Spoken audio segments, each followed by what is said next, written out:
스파냐 3장 5절부터 7절까지 보겠습니다.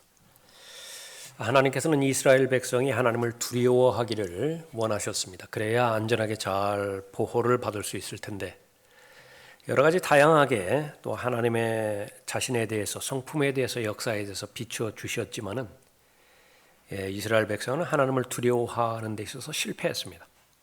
그 결과 하나님의 보호를 받지도 못하고 또 하나님의 교훈, 하나님께서 주시는 교훈도 받지를 못했습니다. 우리에게 주시는 교훈도 마찬가지입니다.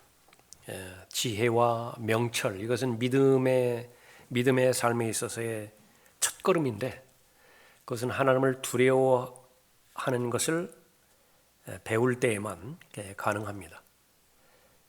그래서 그 성령께서는 하나님의 말씀을 통하여 하나님을 두려워함을 배우게 해서 죄로부터 자유로워지고 또 하나님께서 구원받은 하나님의 자녀들을 향한 하나님의 뜻을 실행하고 완성하게 해 주시는 것인데 그것은 바로 구원받은 하나님의 자녀에게 당면하시는 것처럼 두려움과 떨림 가운데서 구원을 이루라 말씀하셨죠. 이 시대에는 그것을 배우지를 못해요.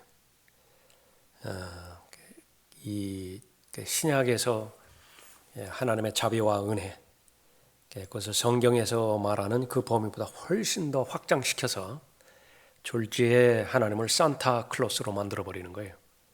그러니까 죄를 지었다라고 한다면 반드시 징계가 따를 것이고 또 하나님 앞에 불순종했다라고 한다면 또 하나님의 징계가 마땅히 당연한 것임에도 불구하고 그것을 다 무시해버립니다. 그래서 전형적인 라오디케아 교회의 특징이 바로 그 부분이에요. 오늘 본문 말씀을 통해서도 하나님을 두려워하는 것을 배우지 못했을 때의 이스라엘의 참담한 결과, 그것을 우리가 잘 배워야 되고요. 또 교훈적으로도 구원받은 그리스도인이 예수 그리스도와 동행하고 예수 그리스도를 섬기는 데 있어서 이 두려움을 갖지 못한다고 한다면 아무것도 이루어지지 않습니다. 그것이 하나님의 말씀을 믿음에 있어서의 최종 권위라고 고백하는 의미이고요. 또 실행에 있어서 하나님의 말씀이 최종 권위라고 고백하는 의미가 있는 것인데 그렇게 고백은 하는데 하나님을 두려워하는 것이 없다. 죄를 지었음에도 불구하고 하나님에 대해서 무서워하지도 않고 불순종하는 데 있어서도 두려워 떨지도 않는다. 그러면 그것은 믿음이 아니에요. 그것은 잘 우리가 배워야 되는 것입니다. 5절부터 7절까지 보죠. 의로우신 주께서 그 안에 계시니 그는 죄악을 행하지 아니하시고 아침마다 자신의 공의를 빛으로 가져오시나니 그는 실패가 없으시나 불의한 자는 수치를 알지 못하는도다. 내가 나라들을 끊어버렸으므로 그들의 망대가 황량하였으며 내가 그들의 거리들을 황폐시켜 아무도 지나가는 자가 없게 하였도다. 그들의 성읍들이 파괴되었으므로 사람이 없고 거하는 자가 아무도 없도다. 내가 말하기를 반드시 네가 나를 두려워할 것이요. 여기 너라고 하는 것은 유대인을 말하는 것입니다. 반드시 네가 나를 두려워할 것이요. 너는 교훈을 받으리라. 이 목적으로 이방 나라들을 심판을 했어요. 하나님은 무서운 하나님이시다. 그 교훈을 얻게 하기 위해서 내가 그들을 벌하였을지라도 그들의 처소는 끊어지지 아니하리라 하였으나 그들은 일찍 일어나 그들의 모든 행위를 더럽혔도다. 하나님의 의도를 받아들이지 않은 것이죠. 자, 하나님을 두려워하지 못한 결과 어떻게 되는 것이냐. 5절에서 하나님께서는 의로운 주시다 그렇게 말씀하시죠. 의로운 주께서 그 안에 계시다. 하나님의 임재는 늘 성소와 관계가 있습니다. 성전과 관계가 있죠.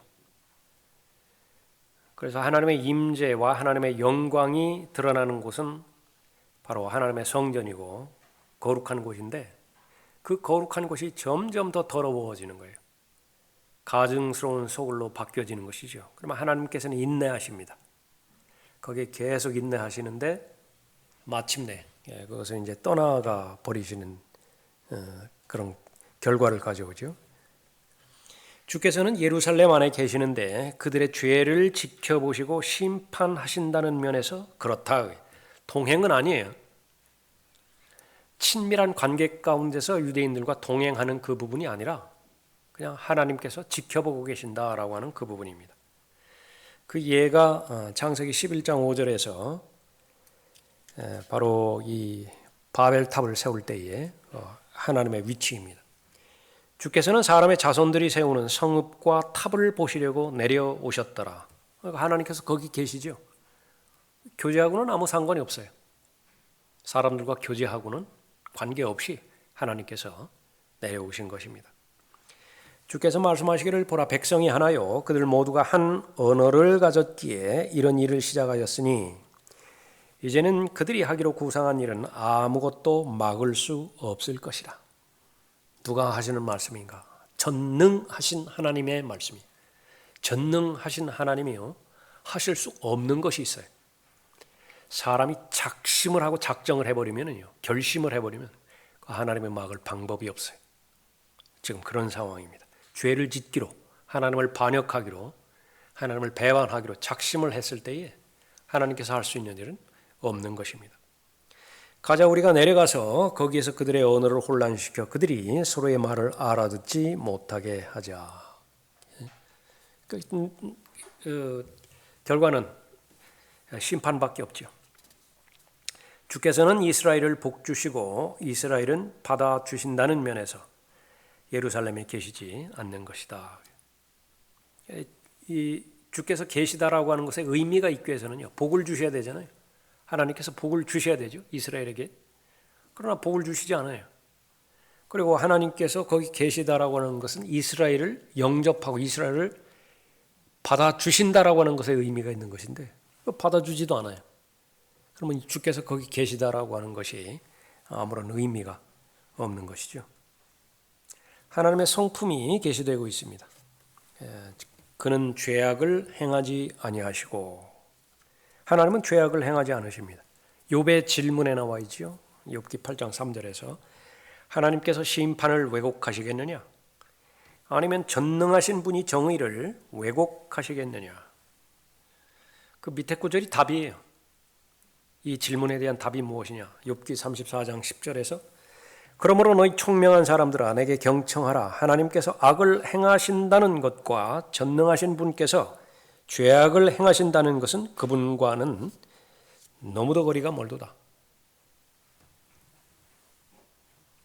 다시 말하면 예루살렘이 심판받는 데 있어서 누구 잘못이냐? 그 질문으로 연결되는 것이죠. 하나님께는 아무 잘못이 없어요.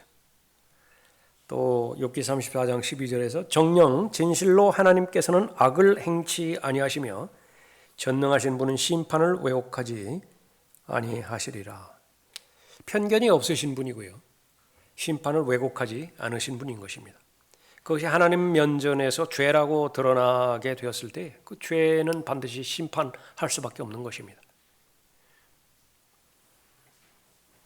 가장 사랑하는 대상이 아들이셨는데 이는 내 사랑하는 아들이요 그랬죠. 그 아들을 볼 때마다 기쁨밖에 없어요. 아버지 하나님의 발견하는 그 안에서 내가 매우 기뻐하노라. 늘 그 고백밖에 없습니다. 사랑하는 대상이고 사랑하는 대상을 보았을 때 기쁨이 있습니다. 그런데 그 아들이 죄인을 대체를 시켰죠. 그 심판을 왜곡시키지 않습니다. 사랑하는 아들이라고 해서 심판하지 않는 것이 아닙니다. 그것이 죄로 드러났을 때에 똑같이 죄에 대한 심판과 저주를 행하신 것이죠.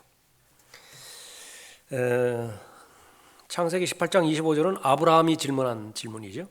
이런 방식을 따라 의인을 악인과 함께 죽이는 것을 주께서 멀리하시며 의인을 악인과 같이 여기는 것도 주께서 멀리하옵소서. 온 땅의 심판자께서 의를 행치 않으시려나이까? 물어봤어요. 이제 하나님의 대답할 차례죠. 하나님의 대답은 뭐죠? 맞다. 네 말이 맞다. 한결같이 하나님께서는 공의를 행할 것이다.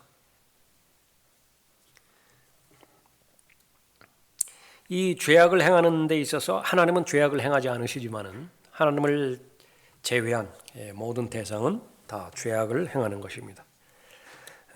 그 분류해서 살펴보면 우선 유대인들이 죄악을 행할 것이죠. 이사야 1장 4절에서 죄 지은 민족이요 죄악을 짊어진 백성이요 행악자들의 씨앗이요 부패한 자손들이요. 다 유대인을 말하는 거죠. 그들은 주를 버렸고 그들은 이스라엘의 거룩한 분을 성나게 하였으며 그들은 타락하여 멀리 갔도다. 에스겔 9장 9절에서 그간에게 말씀하시기를 이스라엘과 유다 집의 죄악이 심히 크고 그 땅이 피로 가득하며 그 성읍이 위법으로 가득하도다. 이는 그들이 말하기를 주께서 땅을 버리셨고 주께서 보지 아니하신다 함이라. 하나님 탓으로 다 돌리죠. 자기 합리화를 하는 것입니다. 이방인은 어떤가? 다르지 않습니다. 에레미야 25장 12절에서 70년이 차면 내가 바빌론 왕과 그 민족과 칼데아인의 땅을, 이방인이죠, 그들의 죄악으로 인하여 벌하리니 그 땅을 영속적으로 황폐케 하리라 주가 말하노라. 구원받은 그리스도인이 계속해서 죄를 지을 수 있는 가능성이 있는 것입니다. 로마서 6장 19절에서 너희의 육신이 연약함으로 내가 사람의 방식대로 말하노니 전에는 너희가 너희 지체를 부정과 불법의 종으로 내어주어 불법에 이른 것 같이 이제는 너희 지체를 의의 종으로 들여 거룩함에 이르라. 구원받기 이전에는 선택의 여지가 없습니다. 불법의 도구로, 불법의 종으로 내어주어서 불법에 이르는 것, 그 길 하나밖에 없었어요. 그러나 구원받은 이후에는 이제는 바로 의의 종으로 들여서 거룩함에 이룰 수 있죠. 하나님의 뜻은 무엇입니까? 그 두 가지가 있죠. 두 가지 선택할 수 있어요. 이것은 늘 믿음을 규정할 때 하나님께서 주시는 그 원리이죠. 이스라엘을 선택하시고 이스라엘에게 두 가지 중에 하나 선택하라고 합니다. 복과 저주가 있다. 복을 선택하면 복을 선택한 결과에 대해서 하나님께서 약속의 말씀을 주세요. 그러나 고의적으로 저주를 선택하면 그 저주를 선택했을 때의 그 결과를 하나님께서 미리 보여주세요. 너희에게 달려있다. 마찬가지로 그리스도인에게 두 가지 보여주는 거예요. 지금 너희들이 두 가지 옵션이 있다. 지금까지의 불의의 종으로 살아왔던 것처럼 여전히 구원받은 이후에도 그렇게 살 수 있다. 그거 하나. 그러나 너희의 선택에 따라서, 너희 믿음에 따라서 이제는 의의 종으로 하나님 앞에 드릴 경우에 바로 거룩함에 이르는 열매를 맺을 수 있다. 너희들이 선택하라. 그러나 내가 원하는 것은 하나님께서 원하는 것은 절대로 하나님의 성전인 너희의 몸을 불법의 불의의 종으로 내어주지 말고 의의 도구로 내어주어서 거룩함에 이르는 열매를 많이 맺도록 하라. 그것이 예수 그리스도께서 너희를 대신하여 희생하신 구속의 역사를 완성하신 하나님의 계획이다. 그렇게 보여주는 것이죠. 그 밑에 구절입니다. 디모데후서 2장 19절. 그러나 하나님의 기초는 확고히 서 있고 이러한 봉인이 있으니 곧 주께서는 자기에게 속한 자들을 아시며, 여러분들은 아시죠? 구원받은 사람들은 아셨다. 원하는 것은 무엇이죠? 또 그리스도 이름을 부르는 자는 누구라도 죄악에서 떠나라는 것이라. 그래서 모든 사람이 죄를 짓는데 구원받은 그리스도인도 죄를 지을 수 있다라고 하는 사실을 알려주는 것입니다. 그러나 하나님은 다르죠. 전능하신 하나님께서는 절대로 죄악을 행하지 않으시는 것입니다. 하나님의 말씀을 통해서 이 하나님의 거룩하심, 하나님의 전능하심, 그것을 약속의 말씀으로 우리가 받을 때에 우리가 하나님과 동행하기 위해서는 하나님과 동의가 되어야 되는데, 하나님의 성품에 합한 상태가 되어야 되는데, 그것은 하나님과 배제된 상태에서는 불가능하다라고 하는 사실을 아는 거예요. 대단히 중요한 교리예요. 그래서 우리에게 실제적으로 요구되어지는 것은, 교훈은 다윗과 같은 믿음의 영웅을 앞에 내세워서 막 골리앗에 대해서 한 방에 패배시킴으로 인해 가지고 하나님을 영화롭게 해드리고 말이죠.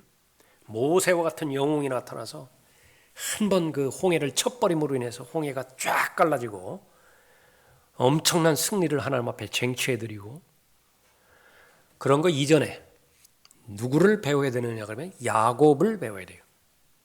야곱을. 야곱은 내세울 게 뭐가 있죠? 아무것도 없어요. 아무것도 없어요. 아주 교활하고요. 아주 계산적이고 자기중심적이고 이기적이고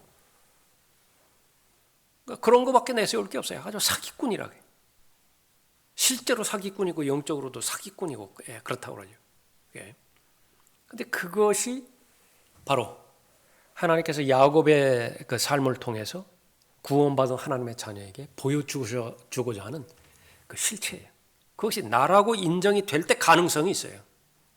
그러면 야곱이 야곱 되게 한 것은 무엇이냐 그러면 전능하신 하나님의 인도하심을 받을 때에 야곱은 야곱의 위치에 설 수 있는 거예요. 마찬가지로 성령의 열매를 맺어야 되는 것이 우리의 당면 과제인데 성령을 슬프게 하거나 성령을 소멸시키는 짓을 서슴없이 저질러야 된다. 무엇 때문에 그렇죠? 하나님을 무서워하지 않아요. 왜 무서워하지 않느냐? 너무나 이 근본주의자들이라든지 부패한 이 마지막 날들의 교회들이요. 그 교리를 다 엉망진창으로 만들어버렸어요. 두려움의 대상은 구약의 하나님이나 두려움의 대상이지. 이제 신약, 십자가를 통해서 하나님의 자녀들을 대하는 하나님의 성품이라고 하는 것은 은혜와 자비로 대표되어진다. 늘 하나님의 은혜를 강조를 하고 또 하나님의 자비를 강조하는데 그 은혜를 남용하는 거예요. 하나님의 자비를 남용하는 것이라고요. 어느 아버지가 계속해서 고의적으로 아들이 자녀가 작심을 하고 그 삐뚤어진 길로 돌아가는데 그 매를 안 드는 아버지가 어디 있어요?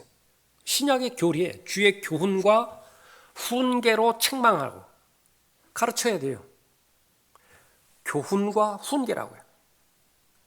일단 가르침으로 잘 가르쳐야 되고 그 가르침에서 벗어날 때는 징계를 내려야 돼요. 그것이 주 안에서 가르침의 대상이라고요. 그러니까 자녀는 1차적으로 올바로 성장하기 위해서는요. 부모가 무서워야 돼요. 요즘 다 엉망으로 만들어버리죠.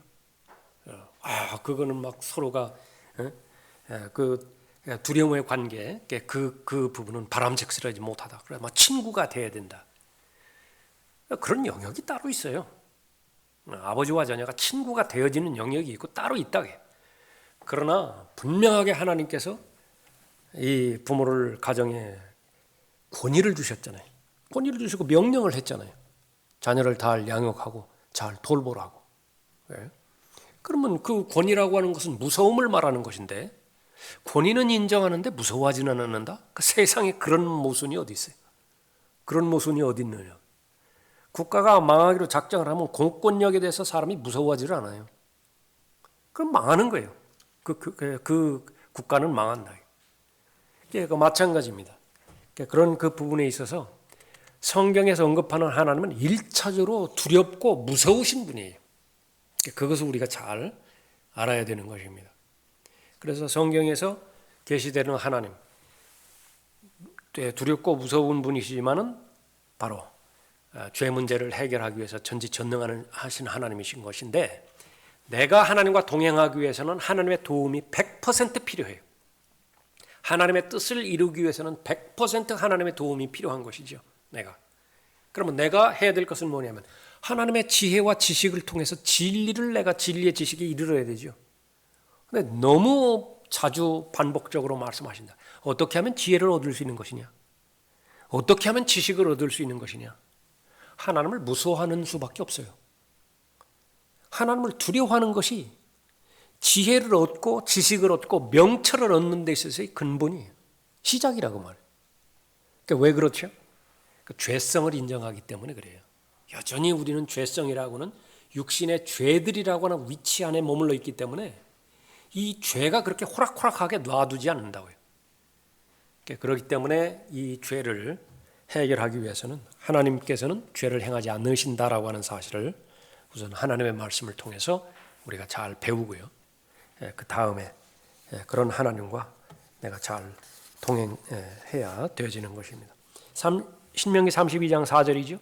그분은 반석이시며 그분의 역사는 완벽하나니. 이는 그분의 모든 길이 공의이심이라. 그분은 진실하시고 악이 없으신 하나님이시며 의로우시고 정직하시도다. 역대하 19장 7절에서 그러므로 이제 주를 두려워함이 너희에게 있게 하고, 이러면 안전한 거예요. 여기서 주를 두려워함, 이것은 조금 전에 살펴봤던 것처럼 무슨 경외한다든지 경건한 신뢰라든지 이런 것이 아니에요. 그건 아주 하나님의 그 말씀의 수준을 확 낮춰버리는 것이라고요. 그러니까 내가 그 부분에 대해서 한번 물렸다라고 하면 나는 죽는다. 그래야 독사를 방울뱀을 무서워한다고요. 죄에 대해서 무서워한다고요. 죄에 대해서 한 번 걸리면 나는 그것으로 끝이다. 그럴 때에 그 소극적인 의미이지만 그것을 전체를 다루시고 있는 분이 바로 하나님이시거든요. 그러니까 하나님에 대해서 주를 두려워함이 있을 때에 그리스도는 실제적으로 가장 안전한 것입니다. 그래서 여기서도 역대하 19장 9절 17절에서도 주를 두려워함이 너희에게 있게 하고 조심하여 그 일을 행하라, 그렇게 말씀하는 거죠. 주 우리 하나님은 죄악도 없으시고 사람을 외모로 보지도 않으시며 선물을 받지도 않으시기 때문이라. 그래서 하나님께서는 무엇을 생각하시든지 계획하시든지 행하시든지 또 어떤 일을 허락하시든지 그것은 옳은 일이죠. 인간이 가지고 있는 문제는 무엇이냐? 하나님께서 보시는 관점을 갖고 있지 못하는 것입니다. 두 가지 관점인데요. 하나는 넓은 관점이죠. 전체 그림을 보지를 못해요. 아주 일정 부분만 보는 거예요. 그러니까 해석하기가 너무 힘들다. 하나님께서는 하나님의 자녀들이 시험을 피해서 가게 하는 경우, 그런 과정을 허락하지 않습니다. 하나님께서는 하나님의 자녀가 온전하게 잘 갖추어지기를 원해요. 우리도 마찬가지죠. 자녀에 대한 교육의 목적은 무엇입니까? 독립을 해야 되는데 사회적으로 독립해야 되고 경제적으로 독립해야 되고 인격적으로 독립해야 된다. 그래서 떳떳하게 혼자서 잘 살아야 돼요. 그렇게 하기까지 온전하게 잘 갖추어 주려고 하는 최소한의 보조를, 도움을 그렇게 주는 것이죠. 그런데 하나님께서는 하나님의 자녀가 온전하게 잘 갖춰지기 위해서는요, 하나의 그 덕목을 말하라고 한다면 절제와 인내예요. 절제력이 있고 인내력이 있으면 그 사람은 온전하게 잘 갖추어질 수 있습니다. 그런데 그것은 어디에서 오는 것이냐 그러면 시험과 시련을 통해서밖에 올 방법이 없어요. 하나님께서는 그래요. 그러니까 그 시련을 피해서 가기를 절대로 원하지 않는다. 그 시련은 반드시 통과하게 돼 있어요. 그런데 무엇보다도 그 시련을 통과할 때 어느 때보다도 하나님께서는 그 하나님의 자녀에게 가까이 계십니다. 아주 밀접하게 계세요. 그래서 가이드를 하시는데, 인도를 하시는데 어떻게 인도하시느냐 그러면 내주하시는 성령을 통해서 기도하라고. 내가 하나님을 부인하지 않고 뒤돌아서지 않고 오른편이나 왼편으로 비껴가지 않고, 그것도 잘하는 것이지만은, 그러나 이 하나님께서 허락하신 환난과 여건, 이 부분을 통과하기 위해서는 너는 기도해야 된다. 기도의 목적은 어디 있는 것이냐? 제일 1차적으로 지혜를 얻기 위해서 기도해야 되는 거예요. 지혜를. 그러니까 고난을 통과할 때 지혜가 없으면은요, 그냥 통과하고서도 그것이 온전한 그런 통과가 되지 않는 경우가 많아요. 그러니까 지혜의 목적은 두 가지로 나눠진다. 지금 이 고난을 어떻게 잘 극복을 해야 되는 것이냐? 너무나 다양하죠. 환경과 여건 가운데서 내 믿음의 분량에 따라서 너무나 다양하다고요. 그 가운데서 나에게 주시는 지혜가 있어서 그 지혜를 지혜대로 행하는 것입니다. 그래야 그 고난을 잘 통과될 수 있고요. 그러면 하나님께서 잘 구비시켜 주셔서 온전하게 잘 갖춰지는 것입니다. 지혜의 또 하나의 목적은 무엇이냐? 그것은 조금 전에 살펴봤던 것처럼 하나님의 관점에서 보게 해줘요. 그 지혜가.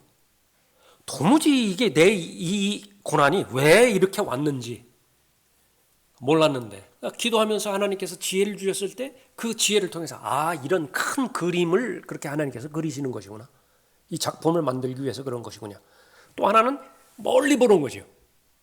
장기적인 안목에서 궁극적으로는 모든 것이 합력하여 선을 이루실 것이라고요. 근데 거기에는 나쁘게 보여지는 것이 있어요. 내 눈에는 지금 나쁘게 보여지는 것이지만 결코 나쁜 것은 아니에요. 심지어 사탄이 공격하는 그 공격마저도, 나의 원수들이 공격하는 그 공격마저도 하나님께서는 선으로 바꾸실 것이라고요. 문제는 나의 반응에 달려있죠. 그래서 기도하라고 그런다고요. 기도할 때 처음에는 그 모든 부분들을 하나님 앞에 아뢰는 것으로부터 시작하지만은, 그러나 점차 하나님의 말씀을 알아가면서 이 고난과 역경 가운데서 지혜를 주셔야 나는 하나님 앞에 하나님께서 허락하신 이 과정을 잘 통과할 수 있으니까 지혜를 강구해야 되겠다. 그 지혜를 강구하죠. 그럼 그 지혜를 구하는 것에 의미가 있기 위해서는 성경 자주 볼 것이라고요. 성경 안에 그 지혜가 있고 그 성경 안에 있는 토대로 해서 구체적인 지혜, 상세한 지혜, 그런 것까지 하나님께서 주실 것이라고요. 사람이 살아가는 데 있어서 필수적인 것이 물과 공기 아니겠어요? 제일 중요한 거. 정말로 중요한 것이 물과 공기라고요. 그거 없으면 죽어요. 살지를 못하는 거예요. 그러면 하나님의 말씀 가운데서 필요가 있다고요. 하나님의 자녀가 필요로 하는 것이 있는데 그 필요한 것이 무엇이냐? 제일 첫 번째로 구원이고요. 생명을 얻어야 될 거냐? 그 목적으로 예수님 오셨으니까. 두 번째로는 그 생명이 생명답게 살아가기 위해서는 알아야 되죠. 나에게 그런 하나님의 생명이 있는 것인지, 예수 그리스도의 보혈을 통해서 내가 구원받았다라고 하는 사실을 내가 알아야 된다고요. 그것이 구원에 대한 지식이고 구원에 대한 확신이고 구원의 확신으로 말미암아서 주는 기쁨이에요. 그거 없으면 못 살아요. 살 수가 없어요. 그냥 빵으로만 살아가는 것이래요. 그러면 그런 거 없으면 그 다음에는 이제 무엇이 가장 필요한 것이냐? 구원받은 하나님의 자녀가 어떻게 살아가기를 원하는 것인지 하나님께서 제시해 주시잖아요. 온전하게 잘 갖추기를 원하는 거예요. 그리스도의 충만하심에 장수한 분량에까지 이르라는 거예요. 구원받았으면 구원받은 것에 멈추지 말고 그것을 시작으로 해서 진리의 지식까지 이르라는 것이에요. 그러기 위해서는 하나님의 말씀인 진리의 말씀을 올바로 나누어서 잘 공부해야 되고 하나님의 말씀을 들어야 되고 하나님의 말씀을 읽고 묵상하고 암송하고 실행함으로 인해서 믿음의 분량이 더 늘어나야 되죠. 그런데 믿음의 분량이 늘어나면 저항이 그만큼 더 세요.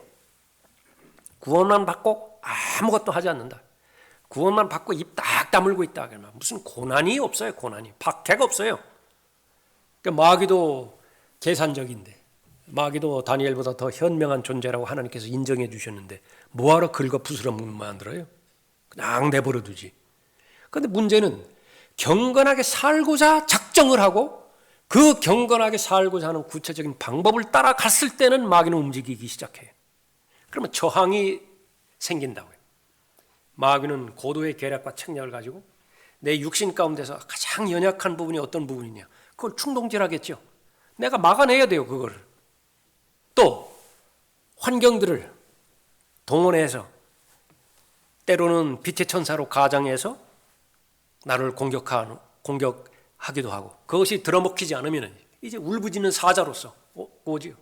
미인계를 쓰든지 폭력과 억압으로 나한테 다가오든지 무궁무진하다고요. 그 방법은 무슨 수로 이기죠? 그것을 무슨 수로 이겨요? 지혜밖에 없어요. 지혜. 그렇기 때문에 하나님께서 보실 때 사람이 살아가는 데 있어서 물과 공기와 매일마다 먹는 밥이 필수적이듯이 하나님께서는 우리에게 필요한 것은 구원받는 것과 그 구원에 대한 확신으로 말미암는 기쁨, 즐거움, 또 그걸 토대로 해서 주님과 동행하는 데 있어서 필요로 하는 하나님께서 주시는 지혜, 그것이 있어야 되는 거예요. 그것이 가장 최소한의 필수적인 사항이에요. 그러니까 필수적인 사항은 하나님께서 그것만큼은 계속해서 공급이 되어지고 우리에게 충전이 되어진 상태에서 하루하루 살아가죠. 그러니까 그것이 다 이루어진 상태에서 열심히 돈 버는 거예요. 그것이 이루어진 상태에서 열심히 일상생활하는 것이라고요.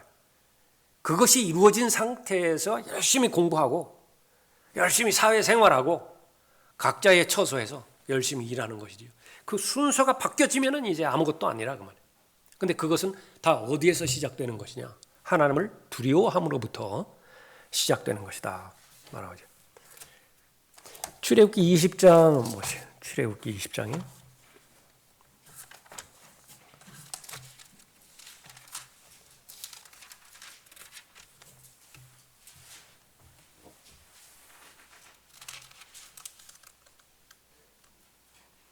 18절에 보십시오.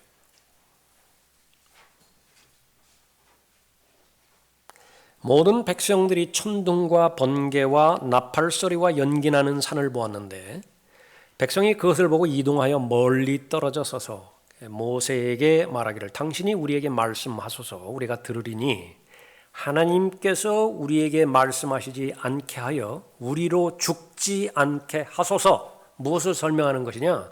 무서움의 정의예요. 하나님을 두려워함의 정의라고 말이에요. 이것이. 하나님을 두려워함이 없으면은요, 우리가 죽을까 이 염려가 없어져요. 실제로 죽는다고요. 계속해서 보세요. 20절에 모세가 백성에게 말하기를 두려워 말라. 하나님께서 내려오시면 너희를 시험하시고 그를 두려워함이 너희 얼굴 앞에 있게 하여 너희로 죄를 짓지 않게 하려 하심이라 그랬죠. 죄를 짓지 않을 수 있는 단 한 가지의 방법은 하나님 무서워하는 것 외에 없어요. 근데 이것을 구약에 가두려고 한다. 절대로 그렇게 돼서는 안 되는 것입니다. 히브리서 12장으로 가서 보세요. 히브리서 12장에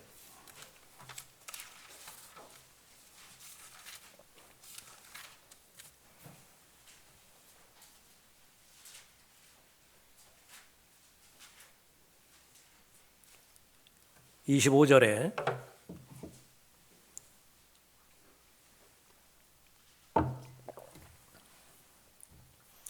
너희는 말씀하시는 그분을 거절하지 말라. 그들이 땅에서 말씀하시는 분을 거역하고서 피하지 못하였거늘 하물며 우리가 하늘에서 말씀하시는 그분으로부터 돌아선다면 어찌 더 피할 수 있겠느냐. 그때에는 그분의 음성이 땅을 뒤흔들었거니와 이제는 그분께서 약속하여 말씀하시기를 내가 또 한 번 땅뿐만 아니라 하늘까지도 뒤흔들리라고 하셨느니라. 이 또 한 번이라는 말의 의미는 이미 피조된 것들로서 흔들리는 것들을 제거하고 흔들리지 않는 것들을 남겨두시려는 것이라. 그러므로 우리가 흔들릴 수 없는 왕국을 받으리니 은혜를 소유하자. 뭐를 소유하자고요? 그러니까 은혜에 대해서 많이 공부해야 돼요. 성경에서 말하는 은혜가 뭐냐? 그건 두려움과 직결된 것입니다. 하나님을 두려워하지 않는데 하나님의 은혜 가운데 있을 수 있는 것이냐? 불가능해요. 그 다음에 뭐라고 있습니까? 은혜를 소유하자. 우리가 이 은혜로서 하나님을 기쁘게 섬기되, 맞는 말이죠. 은혜가 있어야 하나님을 기쁘게 섬기죠. 경외함과 경건한 두려움으로 할지니 그랬다고요. 두려움이 없으면 어떻게 되는 것이냐? 하나님 섬길 수 없어요. 경건한 두려움으로 할지니 우리 하나님은 소멸케 하시는 분이십니다. 빌립보서 2장에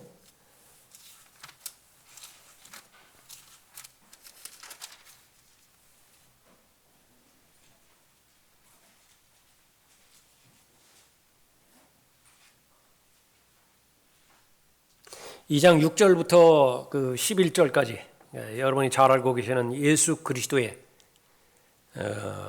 이 십자가에서의 구속 사역을 말씀하시는 것이지요. 하나님으로서의 마땅히 누려야 될 권위들을 다 버리시고 죽음에까지 순종하셨는데 십자가의 죽음에까지 순종하셨어요. 그래서 그 예수 그리스도를 하나님께서 가장 높이신 것이지요. 그것을 믿을 수 있느냐라고 하는 거예요. 그걸 믿을 수 있느냐? 믿으면 구원받아요. 그러면 내가 구원을 받았어요. 그럼 그 구원을 받았다라고 하는 것을 내가 입증을 해야 되는데, 내가 확신을 해야 되는데, 그것은 어떻게 되는 것이냐? 그래서 12절이 결론이에요. 12절은 여러분 자신의 그 신앙 고백으로 늘 자신의 상태를 확인하는 것으로, 그러니까 확인하는 구절로 삼으세요. 11절에서 이게 끝났죠. 모든 혀가 예수 그리스도를 주라 시인하여 하나님 아버지께 영광을 돌리게 하셨느니라. 그러므로, 이 그러므로는 여러분이 찾아내셔야 되는 거죠. 그러므로 십자가의 죽음에까지 순종하신 예수 그리스도로 말미암아. 그러므로 나의 사랑하는 자들아, 너희가 항상 복종했던 것처럼 내가 있을 때뿐만 아니라 내가 없는 지금도 더욱더 두려움과 떨림으로. 여기 두려움과 떨림, 이것도 다 엉망진창으로 만들어버렸다. 무슨 주해라든지 강해라든지 주석이라든지 이 부분을 다 엉망진창으로 만들어버렸어요. 똑같은 말이에요. 아까 출애굽기 20장에서 살펴봤던 주를 두려워함이나 히브리서 12장에서 경건한 두려움이나 여기도 마찬가지예요. 이게 두려움이나 마찬가지예요. 구약이나 신약이나 전혀 다르지 않습니다. 그걸 다르게 다 만들어버렸다. 하나님의 말씀을 다 왜곡시켜버렸어요. 그 결과는 어떻게 되는 것이냐? 그럼 행복한 것이냐? 그 부모와 자녀와의 관계가 올바른 관계 가운데 머물러 있을 때 가장 행복하듯이 하나님과 구원받은 하나님의 자녀, 그리스도인과의 관계도 성경에서 제시하는 그 관계 가운데 머물러 있을 때 가장 안전하고 가장 만족스럽고 행복한 것이거든요. 그것의 시작이 하나님을 두려워하는 것이에요. 하나님을 무서워하는 것이라. 그것이 배제가 되어진다라고 한다면 본인이 경험한 바에 의해서 안다. 내가 왜 이렇게 죄의 하나님 앞에 성령의 열매를 맺지 못하고 그렇게 맺는다 하더라도 아주 이따금씩 그렇게 가뭄에 콩 나듯이 그렇게 하는 것이냐? 원천적으로 돌아보면은 거기서부터 출발하면은 거의 답이 내려져요. 나는 하나님을 무서워하는 사람인가? 하나님을 두려워하는 사람인가? 예. 그 부분으로부터 시작이 되어지는 것입니다. 자, 다시 교재로 오셔서 아침마다 자신의 공의를 빛으로 가져오시나니 그는 실패가 없으시나 그랬죠. 설명해 보면 주께서는 유다에게 만일 그들이 회개하지 않는다면 하나님께서 어떠한 일들을 행하실 것인지 여러 번에 걸쳐 말씀하셨다. 이건 너무 시작부터 모세를 통해서부터 계속 말씀하셨죠. 대표적인 곳이 레위기 26장, 신명기 28장, 복과 저주, 복과 저주. 그런데 지금 여러 선지자들을 통해서 계속해서 말씀해 주신 것입니다. 에레미야, 에스겔, 하박국, 스가랴 이런 선지자를 통해서 특히 지금 이제 바빌론 포로로 끌려가기 바로 직전의 그런 상황 그걸 말씀하셨죠. 한마디로 말하면 변명의 여지가 없어요. 변명의 여지가 없다. 그래서 언제 말씀 드렸습니까? 하나님께서 성경을 기록하신 목적, 긍정적인 목적이 있죠. 긍정적인 목적. 구원받게 하기 위해서, 진리의 지식에 이르기 위해서, 하나님께서 예비해 주신 복을 누리게 하기 위해서 그런 목적으로 성경을 주셨다. 또 동전의 양면, 플러스 극이라고 한다면 마이너스 극이 있다고요. 마이너스 극. 예. 죄에 대해서 하나님의 심판하기 위해서요. 하나님을 우롱하고 하나님을 무시하고 하나님의 말씀을 존귀히 여기지 않는 사람들을 걸려 넘어지게 할 목적으로 성경이 기록되어 있다. 그리고 그 모든 과정들을 통해서 절대로 단 하나라도 변명하지 못하게 할 목적으로 성경이 기록된 것이 얼마나 처절해요. 얼마나 비참해요. 그런데 똑같다고요. 똑같은 책이에요. 다만 내 마음 가운데서 겸손한 마음으로 배우고자 하는 그런 마음으로 하나님의 말씀을 대한다고 한다면 바로 긍정적인 목적에서 기록된 하나님의 말씀의 사람이 될 것이라고요. 그러나 계속해서 똑같은 하나님의 말씀을 본다 하더라도 어디 하나 트집 잡을 데 없나? 어디 한번 하나님의 말씀에 모순이 있지 않는가? 그것만 찾으려고 한다고요. 예? 그렇게 한다고 한다면 그것을 보여주세요. 그렇게 보여준다고 말해요. 그럼 걸려 넘어지게 되어 있습니다. 걸려 넘어지게 되어 있다. 예? 변명의 여지를 하나님께서는 주지 않으시는 것입니다. 구원받지 못한 모든 사람들 변명의 여지가 없어요. 또 진리의 지식에 이루고자 하다가 그 중간에서 삐뚤어져 나갔다.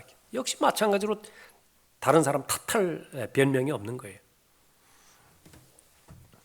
불의한 자는 수치를 알지 못하였도다. 에레미야 3장 3절에서 말씀하시죠. 그러므로 소나기가 그쳤고 늦은 비도 없어졌도다. 내가 창녀의 이 말을 가지고도 부끄러워하기를 거부하는도다. 제일 비극적인 것은 이제 부끄러움을 모르는 것이고요. 그 전에는 목사들이 무슨 잘못을 하거나 또 교회 안에서 어떤 일들이 벌어졌을 때요, 부끄러워할 줄 알았다고요. 부끄러워할 줄은 알았어요. 이제는 어떻게 되는 것이냐, 그 자체를 몰라요. 그 양심이 화인 맞아가지고 부끄러운 줄을 모른다. 지금 이 상태가 말하는 것입니다. 불의한 자는 수치를 알지 못하는도다. 수치를 알았을 때 부끄러워하기를 거부해버린 것입니다. 이것이 마지막 날들, 이 시대에, 라오디케아 시대에 가지고 있는 문제입니다. 감사할 줄 모르고요.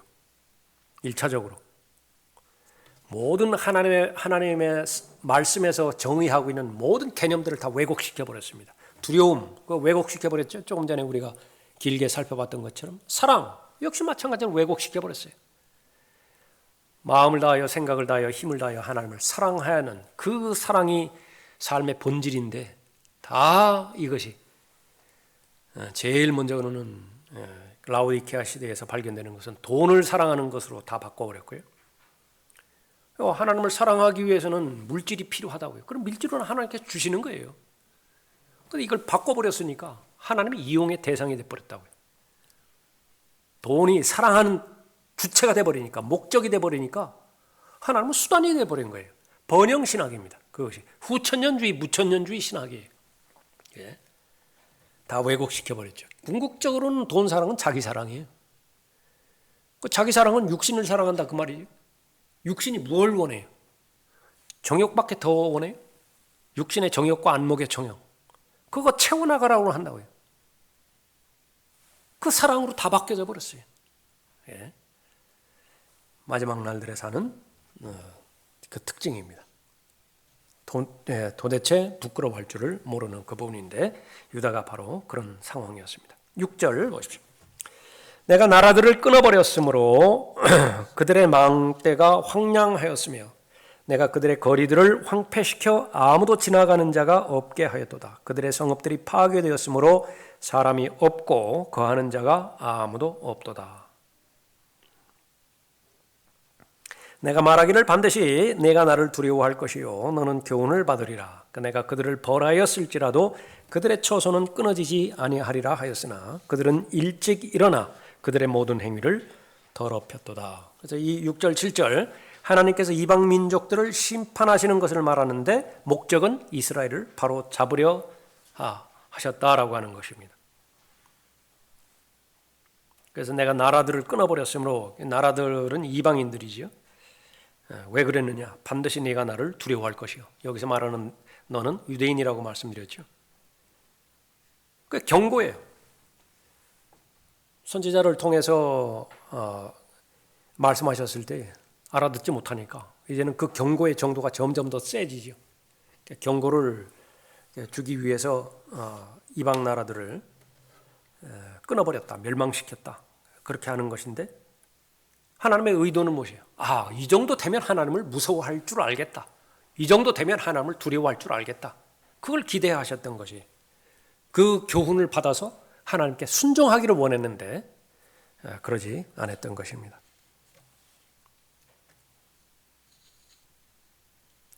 내가 말하기를 반드시 내가 나를 두려워할 것이요 너는 교훈을 받으리라. 하나님께서 원하시는 것이었죠. 하나님께 돌이키는 것, 그거 하나였습니다. 그러나 그것마저도 이제 마지막 순간까지도 거절했습니다.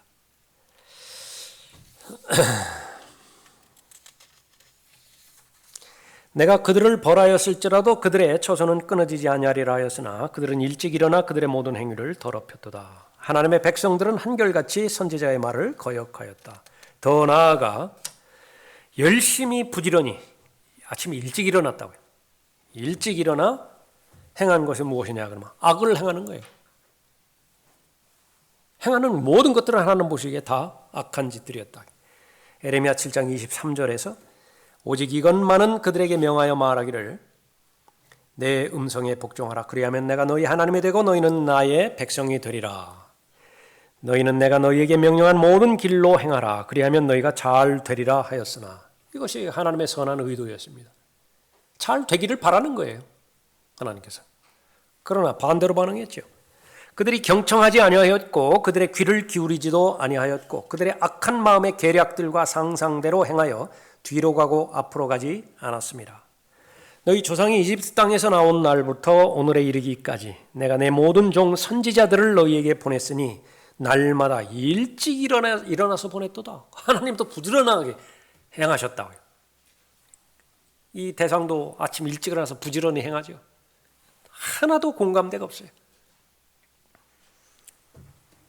그러나 그들은 여전히 내게 경청하지 아니하였고 그들의 귀를 기울이지도 아니하였으며 오히려 그들의 목을 굳게 하여 그들의 조상보다 더 악하게 행하였느니라. 오늘날 우리에게도 마찬가지죠. 하나님께서는 한 사람이라도 더 회개하기를 바라십니다. 그래서 계속 심판이 늦춰지고 있다고요. 왜 예수 그리스도의 재림이 늦어지는 것이냐? 그 원인 가운데 하나는요. 회개하기를 바라는 거예요. 회개하기를 바란다. 그런데 끝까지 그 하나님의 자비에 대해서 잘못 반응을 하죠. 조롱해 버린다니까요. 그가 오신다는 약속이 어디 있느냐? 역사를 통해서 사람이 역사를 통해서 배울 수 있는 유일한 것은 역사를 통해서는 아무것도 배울 수 없다는 사실 한 가지다. 그 한 가지 외에는 역사를 통해서 배울 수 없어요. 그러나 그렇게 사람들이 입에 침 튀기면서 역사를 말하는 것은 과거의 전철을 밟지 않겠다고 그렇게 말하는 것인데 여러분들이 어느 정도 그 식견이 있으시고 어느 정도 그 안목을 가지고 계시면 주변에서 돌아가는 것들 보세요. 그 수십 년 전에 일어났던 것을 계속 쳇바퀴 돌리고 있잖아요. 아무것도 변하는 것이 없다. 소망이 없어요. 이 세상에는 교육과 철학, 무슨 종교, 인간 됨됨이 여기는 아무 소망이 없어요. 본질은 변하지 않습니다. 그러니까 유일하게 하나님의 말씀만이 능력의 말씀으로 다가오는 것인데 극히 소수의 사람들만이 극히 적은 수의 남은 자들만이 하나님을 두려워할 줄 알고 그러므로 인해서 지혜와 명철을 얻어서 하나님 보시기에 올바로 그 길을 걸어가는 것입니다. 지금까지 그 길을 잘 견지해 오시고 또 진리를 잘 수호해 오셨다고 한다면 앞으로도 보장이 안 돼요. 그날 일은 그날 살아가야 돼요. 그날 살아갈 능력을 매일매일마다 하나님의 말씀을 통해서 기도를 통해서 공급받으시는 것이죠. 그렇게 해서 그 하나님을 두려워함을 잘 배웠는데 그 배운 하나님의 두려움이 여러분을 안전하게 보장해주고 여러분에 대한 하나님의 뜻이 온전히 실행되어지기를 바랍니다.